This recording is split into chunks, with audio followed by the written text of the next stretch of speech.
ధనుసు రాశి వారికి ఆదాయం 11, వ్యయం 5. అంటే అదృష్టవంతమైన రాశులలో ధనుసు రాశి ఒకటని చెప్పి మీరు గుర్తుపెట్టుకోగలగాలి. 11 రూపాయలు సంపాదిస్తే కేవలం 5 రూపాయలు మాత్రమే ఖర్చు అవుతున్నాయి. 6 రూపాయలు మిగులుతున్నాయి కనుక స్థిరాస్తులు, చరాస్తులు, భవనాలు, మీ యొక్క షేర్ల విలువలు పెరుగుతూ అపార కుబేర సంపన్నులు అవ్వడానికి ఈ సంవత్సరం మీకు చాలా యోగదాయకం అని చెప్పి గమనించగలగాలి. రాజ్యపూజ్యం 7, అవమానం 5. అనగా మీరు ధర్మబద్ధంగా, న్యాయబద్ధంగా, ఆధ్యాత్మికంగా మీరు ఉండడం వలన సమాజంలో, ఉద్యోగంలో, వ్యాపారంలో విజయకేతనం ఎగరవేయడానికి శత్రువులు తగ్గిపోతారు. తిరుగులేని నాయకుడుగా, తిరుగులేని ఉద్యోగస్తులుగా, తిరుగులేని వ్యాపారవేత్తలుగా విజయ సంకేతనం ఈ సంవత్సరం మీ ముందర ఉండబోతుంది.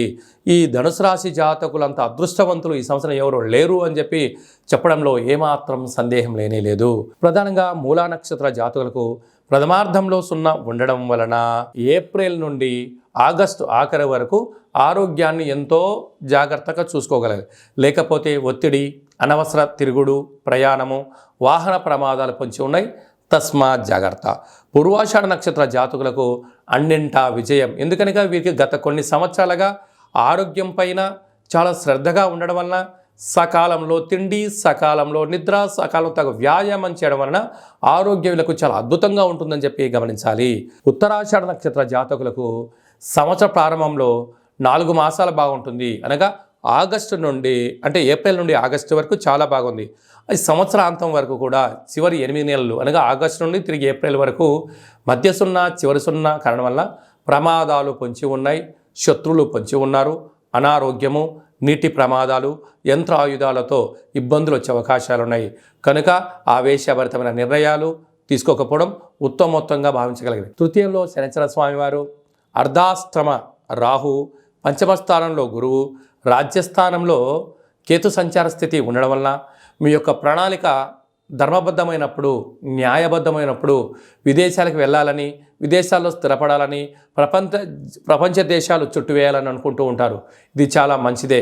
కాకపోతే ఆ వాతావరణము, ఆ యొక్క ఆరోగ్య పరిస్థితి, మీ యొక్క ఆరోగ్యము స్థితిని మీరు అంచనా వేయగలిగితే ప్రయాణాలు యోగదాయకంగా ఉంటాయి. లేకపోతే వృత్తులలో, ఉద్యోగాల్లో, వ్యాపారంలో గృహ మార్పు, ఉద్యోగ మార్పు, వ్యాపార మార్పు చాలా అధికంగా ఉంటుందని చెప్పి గమనించాలి. కాకపోతే వీరికి శత్రువులు ఎక్కడో ఉండరు. బంధువులని, మిత్రులని, సన్నిహితులని వీరి చుట్టే ఉంటారు. వారి అవసరం అనిపిస్తే మిమ్మల్ని ఆకాశానికి ఎత్తివేసే పొగడ్తలు చేస్తారు. వాళ్ళ అవసరం అయిపోయిందా మిమ్మల్ని అత్యంత హీనాధిహీనంగా మాట్లాడి మీ మనసును గాయపరిచి పోవడమే వారి లక్ష్యం అని చెప్పి గుర్తుపెట్టుకోవాలి. దయచేసి ఎవరిని పెద్దగా నమ్మొద్దు, ఎవరిపైన ఎక్కువ ఆధారపడొద్దు.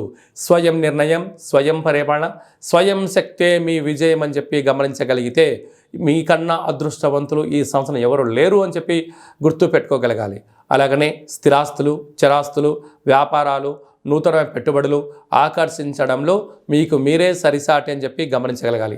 సాఫ్ట్వేర్ రంగం వారు, హార్డ్వేర్ రంగం వారు, వైద్య రంగం వారు, సినిమా రంగాలు, రాజకీయాలు, స్వయం వృత్తులు, సేవా రంగాలు, వ్యవసాయ సోదరీమణులందరికీ చాలా మంచి కాలము అని చెప్పి గమనించాలి.